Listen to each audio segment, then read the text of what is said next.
గంటి ఊళ్ళోకి వచ్చనమ్మా చాలారి పూలు పెట్టి జాతరలు తెచ్చనమ్మా తంగేరు పూలు పెట్టి కంకాణ దూకేనమ్మా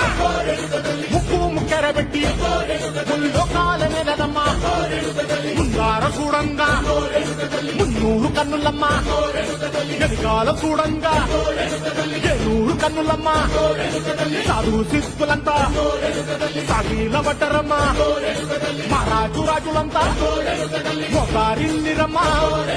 కోరిక కోరంగా రంగులు పూసినాము ఆశలు తీరంగా ఏసాలు వేసినాము నీకన్నా పెద్ద దిక్కులో కాల ఎక్కడుంది నైవేద్యమంటంగా మా కాడ ఏముతుంది మనలన్నీ అలకిచ్చి మన నీయవే తల్లి